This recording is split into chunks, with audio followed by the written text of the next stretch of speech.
بسم اللہ الرحمن الرحیم۔ عزیز طلبہ السلام علیکم۔ جماعت نشتم کے اردو کے لیکچر کے ساتھ میں ہوں علی عرفان۔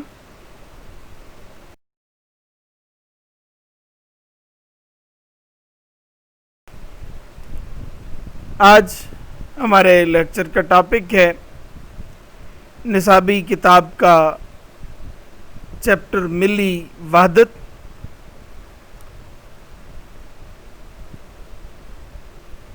اس چیپٹر میں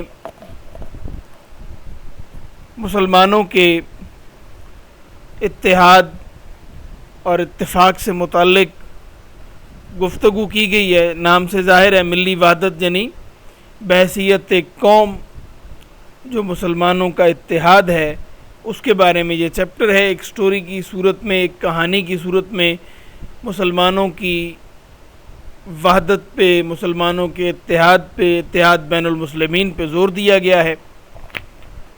بڑھتے ہیں لیکچر کی جانب اور چیپٹر کی ریڈنگ سٹارٹ کرتے ہیں۔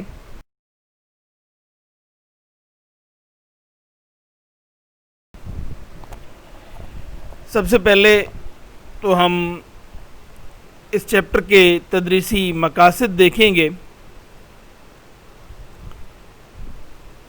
اس سبق کی تدریس کے بعد بچے اس قابل ہو جائیں گے، یعنی آپ اسٹوڈنٹس اس چیپٹر کی ریڈنگ کے بعد کیا کچھ حاصل کر سکیں گے کہ عالم اسلام کی موجودہ صورتحال سے آگاہ ہو پائیں، مسلمانوں کے ساتھ اس وقت دنیا میں کیا ہو رہا ہے، یا مسلمان اس وقت دنیا میں کیا کچھ کر رہے ہیں، مسلمانوں کو کیا مسائل ہیں، ان مسائل کے حل کے لیے کیا کوششیں کی جا رہی ہیں، یہ ساری معلومات آپ کو اس چیپٹر کے بعد مل سکیں گی۔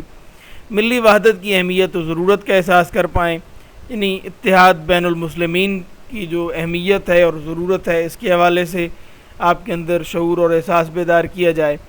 جان سکیں کہ فرقہ بندی اور نسل پرستی مسلمانوں کے زوال کا باعث ہے۔ جب آپ گروہ در گروہ، تقسیم در تقسیم ہوتے چلے جائیں گے، گروہوں میں بڑھتے چلے جائیں گے، وہ گروہ چاہے مذہب کی بنیاد پہ ہو، چاہے نسل کی بنیاد پہ ہو، چاہے علاقہ کی بنیاد پہ ہو، چاہے زبان کی بنیاد پہ ہو، جس بنیاد پہ بھی آپ تقسیم در تقسیم ہوتے چلے جائیں گے تو یہ آپ کے لیے زوال کا باعث ہے۔ اسرائیل اور فلسطین سے متاثر ہو سکیں، جو اسرائیل اور فلسطین کا جو مسئلہ ہے اور جو مسائل اسرائیل اور فلسطین کے درمیان ہیں اور ان دو ممالک کا تعارف آپ کو ہو سکے، یہ آج کے چیپٹر کے تدریسی مقاصد ہیں۔ تو شروع کرتے ہیں ہم اس چیپٹر کی ریڈنگ۔ سب سے پہلا کام تو آپ خاص الفاظ کے معنی حسب معمول، سب سے پہلا آپ کا ہوم ورک کہ یہ جو 12 الفاظ دیے گئے ہیں یہ آپ اپنی کاپیوں میں لکھیں گے اور ان کے معنی فرہنگ کی مدد سے یا لغت کی مدد سے آپ تحریر کریں گے۔ ریڈنگ سٹارٹ کرتے ہیں۔ حامد کو اسکول سے روزانہ 1 بجے چھٹی ہو جاتی تھی۔ اسکول گھر سے زیادہ دور نہ تھا، اس لیے وہ 1:30 بجے تک گھر پہنچ جاتا تھا۔ آج 2 بج چکے تھے مگر حامد ابھی گھر نہیں پہنچا تھا، چنانچہ اس کی امی کو تشویش ہو رہی تھی۔ تشویش یعنی پریشانی ہو رہی تھی۔ حامد کی ابا ابھی حامد گھر نہیں پہنچا، خیریت ہو؟ اس نے دریافت کیا حامد کے ابا سے کہ کیا وجہ ہو سکتی ہے، کیوں حامد گھر نہیں پہنچا۔ اس نے اپنی پریشانی کا اظہار کیا اور دعا کی کہ اللہ کرے خیریت ہو۔ حامد کی امی نے حامد کے ابا سے مخاطب ہوتے ہوئے کہا، کیوں پریشان ہو رہی ہو سکتا ہے کہ راستے میں اس کی سائیکل خراب ہو گئی ہو یا کسی دوست کے ساتھ کہیں چلا گیا ہو۔ حامد کے ابا نے جواب دیا۔ ابھی یہ باتیں ہو رہی تھیں کہ حامد گھر میں داخل ہوا۔ بیٹا کہاں رہ گئے تھے؟ امی نے حامد کو دیکھتے ہی کہا۔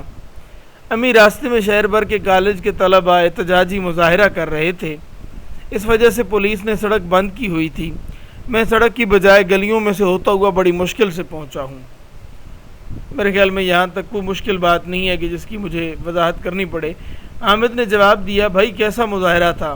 حامد کے ابا نے پوچھا۔ حامد نے جواب دیا پچھلا کہ جی میں گلیوں سے ہوتا ہوا پہنچا ہوں، اور پھر حامد کے ابا نے سوال کیا کہ بھائی کیسا مظاہرہ تھا؟ اب حامد جواب دے رہا، 2 دن پہلے جمعے کے دن مسجد اقصیٰ کے باہر اسرائیلی فوجیوں نے ان نہتے فلسطینیوں پر گولی چلا دی جو جمعہ کی نماز ادا کرنے مسجد کے باہر جمع ہو رہے تھے۔ یہ احتجاج اسی سلسلے میں تھا۔ مسجد اقصیٰ بیت المقدس کے نام سے بھی ہم جانتے ہیں، یہ فلسطین میں مسجد ہے مسجد اقصیٰ کے نام سے۔ جسے غالباً حضرت سلیمان علیہ السلام نبی اللہ کے دور میں تعمیر کیا گیا، اور اسے مسلمانوں کو قبلہ اول ہونے کا اعزاز بھی حاصل ہے۔ وہاں پہ اسرائیلی فوجیوں نے نہتے فلسطینیوں پر گولی چلائی جمعہ کی نماز کے لیے، جو نمازی اکٹھے ہو رہے تھے ان پر، تو یہ اسی سلسلے میں احتجاج ہو رہا تھا۔ حامد نے جواب دیا، حامد جلدی سے منہ ہاتھ دھو لو اور کپڑے تبدیل کر کے کھانے کی میز پر آ جاؤ، کھانا تیار ہے۔ امی میں ابھی آیا، یہ کہہ کر حامد فوراً اپنے کمرے میں چلا گیا۔ کھانا کھاتے ہوئے حامد نے ابا جان سے پوچھا، ابا جان کچھ اس کے بارے میں بتائیے کہ اسرائیلی فلسطینیوں پر کیوں ظلم ڈھا رہے ہیں، اور ساری دنیا کے مسلمان اس کے مظالم کا منہ توڑ جواب کیوں نہیں دیتے۔ منہ توڑ جواب دینا یعنی روکنے کا اہتمام کرنا اور جوابی کارروائی کرنا۔ حامد، کھانا کھانے کے بعد میرے کمرے میں آؤ، میں تمہیں اس بارے میں تفصیل سے بتاؤں گا۔ کھانا ختم کرنے کے بعد حامد اپنے ابا جان کے پاس جا کر بیٹھ گیا۔ حامد کے ابا کہنے لگے، حامد، دنیا کے جتنے بھی مسلمان ہیں وہ ایک خدا، ایک رسول صلی اللہ علیہ وآلہ وسلم، ایک کتاب اور ایک قبلے کو مانتے ہیں۔ اللہ تعالیٰ نے ان کے بارے میں ارشاد فرمایا ہے کہ مسلمان آپس میں بھائی بھائی ہیں۔ ہم نے نظم مل کے رہو میں بھی ان آیات کا اور احادیث کا ذکر کیا تھا جن میں مسلمانوں کے اتحاد و اتفاق کے بارے میں درس دیا گیا، اور حدیث میں بھی المسلم اخو المسلم، مسلمان کا بھائی ہے۔ قرآن مجید کی آیہ کریمہ بھی ہے کہ انما المؤمنون اخوۃ۔ تو انہیں چاہیے کہ قرآن مجید کی تعلیمات پر عمل کریں اور تفرقہ بازی سے بچیں۔ مسلمانوں کو تفرقہ بازی سے بھی بچنے کی تلقین کی گئی ہے۔ آیت مجیدہ ہے قرآن مجید کی کہ وَتَعْتَصِمُوا بِحَبْلِ اللَّهِ جَمِيعًا وَلَا تَفَرَّقُوا، اور اللہ کی رسی کو مضبوطی سے تھام لو اور تفرقے میں نہ پڑو۔ اب آگے سے حامد اب کو بات کر رہا ہے کہ ہماری اسلامیات کی کتاب میں یہ لکھا ہوا ہے کہ نبی اکرم صلی اللہ علیہ وآلہ وسلم کا ارشاد ہے کہ امت مسلمہ کی مثال ایک جسم کی سی ہے، جس کے ایک حصے میں تکلیف ہو تو پورا جسم بے چین ہو جاتا ہے۔ حامد نے کہا، اب حامد کے ابا کہہ رہے ہیں، تم درست کہہ رہے ہو، دنیا کی کسی خطے میں اگر مسلمان تکلیف میں ہوں تو پوری امت مسلمہ پریشان ہو جاتی ہے۔ مولانا ظفر علی خان کہتے ہیں، اب ظفر علی خان کا ایک شعر یہاں پہ کوٹ کیا ہے حامد کے ابا نے کہ اخوت اس کو کہتے ہیں چبھے کانٹا جو کابل میں، کابل افغانستان کا شہر ہے، اخوت یعنی بھائی چارہ مسلمانوں کے درمیان جس وحدت کی بات کی جا رہی اسی حوالے سے شعر ہے کہ اخوت اس کو کہتے ہیں چبھے کانٹا جو کابل میں، تو ہندوستان کا ہر پیر و جواں بے تاب ہو جائے۔ یعنی افغانستان کابل میں بھی اگر کسی کو کوئی مسلمان کو تکلیف ہو تو ہندوستان کا ہر پیر و جوان، ہر مسلمان جو ہے وہ بے تاب ہو جائے، بے قرار ہو جائے۔ وہی جسد واحد کی مثال جو حدیث مبارکہ میں پیش کی گئی۔ یہ طلباء کا مظاہرہ جس کا تم ذکر کر رہے تھے، یہ حامد کے ابا بتا رہے ہیں حامد کو، جس کا تم ذکر کر رہے تھے اسی وجہ سے ہو رہا تھا کہ فلسطینی مسلمانوں پر ظلم و ستم پاکستان کے مسلمانوں کے لیے ناقابل قبول ہے۔ ظاہر ہے کہ ہمارا ایک ایمانی رشتہ ہے فلسطین کے لوگوں کے ساتھ، پوری دنیا میں مسلمانوں کا لا الہ الا اللہ محمد رسول اللہ کی بنیاد پر ایمان کا رشتہ ہے آپس میں۔ تو فلسطینی مسلمانوں پر جو مظالم ڈھائے جا رہے ہیں وہ پاکستانیوں کے لیے بھی، پاکستان کے مسلمانوں کے لیے بھی ناقابل قبول ہیں۔ اسرائیل ایسا ملک ہے جس کی بنیاد ظلم اور زیادتی پر رکھی گئی ہے۔ اسرائیل ظلم و زیادتی کی بنیاد پر بنایا جانے والا ایک ملک ہے۔ فلسطین پر ناجائز قبضہ کرنے کے بعد اسے بنایا گیا، فلسطین پر قبضہ کیا گیا اور وہاں پہ غیر مسلم آباد کیے گئے، ایک خاص کمیونٹی غیر مسلموں کی یہودی وہاں پہ آباد کیے گئے اور پھر اسے ایک ملک بنایا گیا۔ تو یہ مسلمان ممالک اسی وجہ سے اسرائیل کو بہت سارے تسلیم نہیں کر رہے۔ فلسطینی ظلم کے خلاف جب احتجاج کرتے ہیں تو اسرائیلی فوج ان پر گولیاں برساتے ہیں، اسرائیلی فوجی ان پر گولیاں برساتے ہیں۔ جب عالم اسلام سے اس کے خلاف مؤثر آواز نہیں اٹھتی، یعنی عالم اسلام سے کوئی ایسی آواز نہیں اٹھتی جو اثر رکھتی ہو، جو اسرائیل کو روک سکے، جو عالمی طاقتوں کو روک سکے، تو اسرائیلی حکومت کا حوصلہ مزید بڑھ جاتا ہے۔ حامد کے ابا نے گفتگو کرتے ہوئے کہا، یہ حامد کے ابا حامد کو بتا رہے ہیں۔ آگے بڑھتے ہیں۔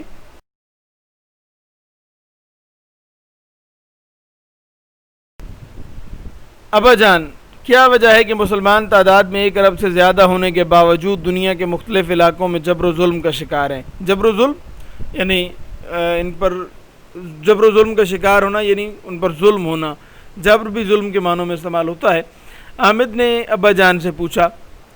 سوال کا جواب دیتے ہوئے حامد کے ابا کہنے لگے، بیٹا، امت مسلمہ کی بدقسمتی یہ ہے کہ اس میں خاندانی اور نسلی تفاخر اور تفرقہ بازی شامل ہو چکے ہیں، جس سے اس امت کے اتحاد اور یکجہتی پر برا اثر پڑا ہے۔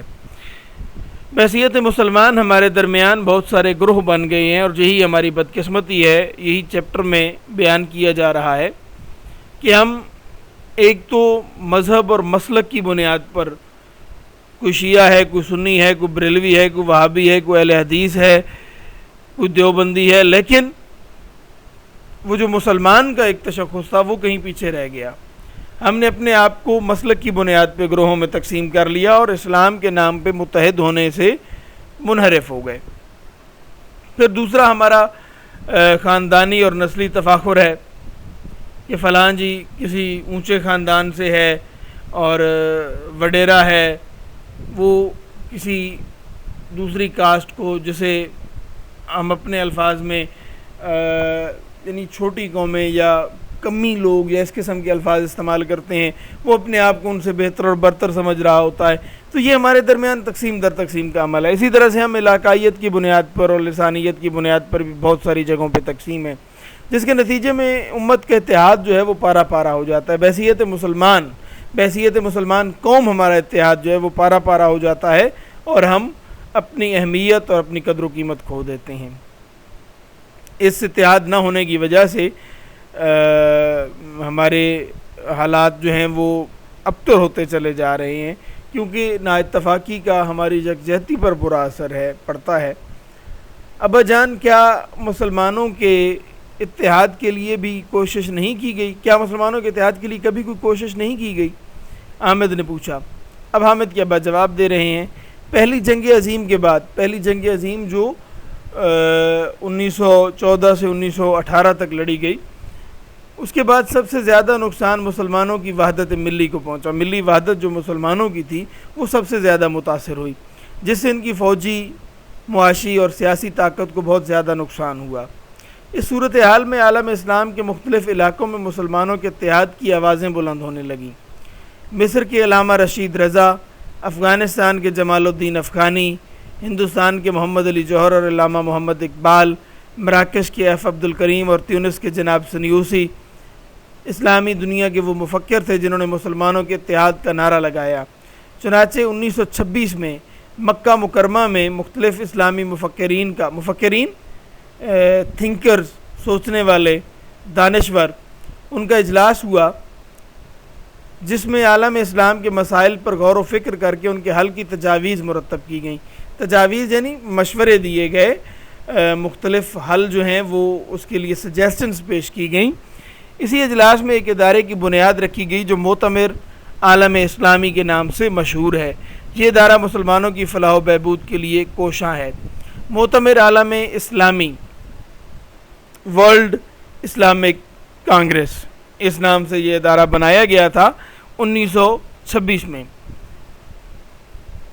ابا جان، اس کے علاوہ کوئی اور مسلمانوں کی تنظیم بھی ہے جو عالم اسلام کے مفاد کے لیے کام کر رہی ہو، جو مسلمانوں کے پوری دنیا میں جو مسلمان آباد ہیں ان کے فائدے کے لیے، ان کے مفادات کے تحفظ کے لیے کام کرنے والی کوئی اور تنظیم بھی ہے؟ احمد نے یہ سوال کیا۔ ہاں بیٹا، تنظیم عالم اسلامی، Organization of Islamic Countries, Organization of Islamic Cooperation ہے اصل میں، تنظیم تعاون اسلامی۔ اس کا پہلا نام آرگنائزیشن آف اسلامک کانفرنس تھا، یعنی تنظیم عالم اسلامی، جس کے تحت مسلمان ملکوں کی متعدد سربراہی کانفرنسیں ہو چکی ہیں۔ ان کانفرنسوں میں مسلمان ملکوں کے سربراہ مسلمانوں کو درپیش سیاسی اور معاشی مسائل اور ان کے حل پر غور و فکر کرتے ہیں، یعنی مسلمانوں کو جو مختلف حوالوں سے سیاسی سطح پہ، معاشی سطح پہ، مالی اقتصادی سطح پہ جو مسائل درپیش ہیں ان کا حل ڈھونڈتے ہیں۔ اچھا، میں ایک وضاحت کر دوں کہ جو مؤتمر عالم اسلامی ہے اس کا انگریزی میں نام ورلڈ اسلامک کانگریس ہے، اور اس کی بنیاد 1926 میں رکھی گئی مکہ مکرمہ میں۔ پھر دوسری جو تنظیم ہے اس کی بنیاد تنظیم عالم اسلامی، جس کا پھر 2011 میں نام بدلا گیا. پہلے اس کا نام آرگنائزیشن آف اسلامک کانفرنس تھا، اور اب آرگنائزیشن آف اسلامک کوآپریشن، تنظیم تعاون اسلامی اس کا نام ہے. موجودہ 2011 میں اس کا نام بدلا گیا. تو یہ تنظیم جو ہے یہ مختلف ہے. اس کی بنیاد 1969 میں 1969 میں رکھی گئی، اور اس کا مرکزی جو دفتر ہے یا اس کا جو صدر دفتر آپ کہہ لیں وہ جو ہے جدہ میں ہے، وہ بھی سعودی عربیہ میں. ابا جان اگلے پیراگراف کی طرف آتے ہیں. ابا جان، اس کے باوجود اسلامی ممالک میں وہ اتحاد نہیں ہے جس سے اسلام کے دشمن خوف زدہ ہوں. بیٹا تم درست کہہ رہے ہو. بدقسمتی سے مختلف اسلامی ممالک کے حکمران اپنے اپنے مفادات کے لیے دشمنوں کے خلاف سینہ سپر ہونے کے بجائے ان کا ساتھ دیتے ہیں. سینہ سپر ہونا یعنی ڈٹ کر کھڑے ہو جانا. مسلمان ممالک کے سربراہان جو ہیں وہ اپنے مفاد کی خاطر مسلمانوں کے دشمنوں کے خلاف ڈٹ کر کھڑے نہیں ہوتے، بلکہ ان کا ساتھ دینے لگ جاتے ہیں اپنے ذاتی مفادات کی خاطر. مثلا اسرائیل فلسطینیوں کے دشمن ہے، لیکن بعض اسلامی ممالک کے حکمران فلسطینی مسلمانوں کا ساتھ دینے کے بجائے اسرائیل کے ساتھ تعلقات قائم رکھے ہوئے ہیں. نا اتفاقی نے ابھی تک عالم اسلام کو ملی وحدت کی منزل تک نہیں پہنچنے دیا. یعنی مسلمان جو ہیں وہ اسی طرح کے ذاتی مفاد دیکھنے والے لوگوں کی وجہ سے، مفاد پرست حکمرانوں کی وجہ سے، جو مسلمان ممالک ہیں یا پوری دنیا میں آباد مسلمان ہیں، وہ ملی وحدت کے رشتے میں نہیں پروئے جا سکے، یا ان کے درمیان ملی وحدت ابھی پیدا نہیں ہو سکی. ملت کی بنیاد پہ، قوم کی بنیاد پہ اتحاد ابھی جو ہے وہ مسلمانوں میں نہیں ہو سکا. اس کی وجہ کچھ ناقبت اندیش اور مفاد پرست قسم کے حکمران ہیں. ابا جان، عالم اسلام میں حقیقی اتحاد کیسے قائم ہو سکتا ہے؟ اب یہ وجہ پوچھ رہے ہیں حامد وجہ پوچھ رہا ہے اپنے ابا جان سے. حامد، اس کے لیے انہیں صحیح معنوں میں اسلامی تعلیمات پر عمل پیرا ہونا ہوگا. یعنی اسلام کی تعلیمات پہ عمل پیرا ہو کر ہی مسلمانوں کے درمیان اتحاد و اتفاق قائم کیا جا سکتا ہے.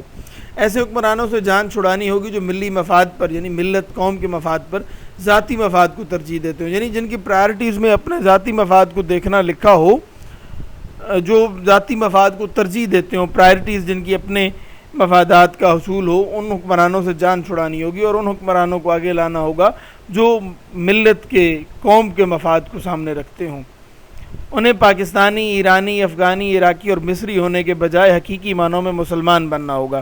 ہمارے درمیان ایک تفریق، یہ جو علاقائیت کی بنیاد پر ہم بات کرتے ہیں، یہ بھی ہے کہ ہم پاکستانی، ایرانی، افغانی اور ہندوستانی اور عراقی اور مصری تو بن جاتے ہیں، ہم ایک قوم مسلمان نہیں بنتے.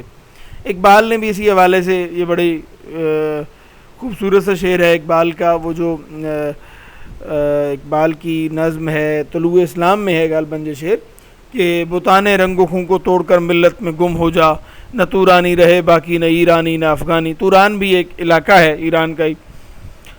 تو ملت میں رنگ و خون، یعنی جو نسلی تفاخر ہے، جو رنگ کی بنیاد پہ، نسل کی بنیاد پہ تقسیم ہے، علاقہ، زبان، مسلک، فرقے کی بنیاد پہ تقسیم ہے، ان سب کو ختم کر کے ایک ملت میں ہمیں متحد ہونا ہے، ایک ملت کے طور پہ ہمیں اجاگر ہونا ہے، تاکہ ایرانی، افغانی، تورانی، پاکستانی، ہندوستانی، مصری، عربی اور یہ چیزیں باقی نہ رہیں، بلکہ ایک مسلمان قوم کی حیثیت سے ہم اٹھ کر سامنے آئیں.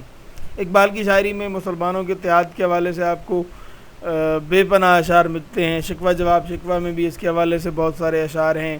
اچھا، ایک اور اقبال کا شعر مجھے یاد آ رہا ہے، اگر مکمل یاد آ گیا تو، کہ ہاں، غبار آلودہ رنگ و نسب ہیں بالوں پر تیرے، تو ہے مرغ حرم اڑنے سے پہلے پر فشاں ہو جا. یعنی اپنے بالوں سے یہ جو غبار پڑا ہوا ہے رنگ و نسل کا، اس کو اتار کر پھینک دے. ابا جان، بہت بہت شکریہ. آج مجھے پتہ چلا ہے کہ اسلامی وحدت کا کیا مطلب ہے اور اسے کس طرح قائم رکھا جا سکتا ہے. حامد اپنے والد کا شکریہ ادا کرتا ہے اس مقام پہ کہ مجھے صحیح معنوں میں اسلامی وحدت کے معنی کی سمجھ آئی ہے، اور اسے قائم کرنے کے لیے کن اہم نکات کی ضرورت ہے، میں ان کو سمجھ سکا ہوں. اس کے ساتھ ہی ہمارا آج کا جو چیپٹر ہے، جو ہم نے ریڈنگ کرنی تھی، وہ کمپلیٹ ہو گئی ہے. اس سے آگے کا کام انشاءاللہ ہم اگلے لیکچر میں کریں گے۔ ہوم ورک کی سلائیڈ دیکھ لیتے ہیں کہ آپ کو آج کے لیے کیا ہوم ورک دیا گیا ہے، آپ نے کون سا کام گھر سے لکھ کر لانا ہے۔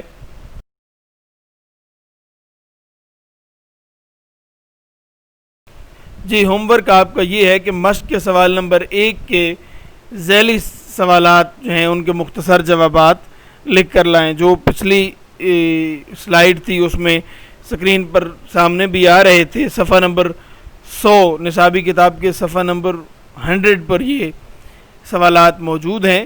سوال نمبر 1 ہے کہ جی سبق ملی وحدت کے مطابق درج ذیل سوالات کے مختصر جوابات دیں، اور یہ 5 سوالات ہیں۔ ان سوالات کے جوابات آپ نے تحریر کر کے لانے ہیں۔ یہ آپ کا آج کا ہوم ورک ہے۔ اس کے ساتھ ہی ہمارا آج کا لیکچر اختتام پذیر ہوتا ہے۔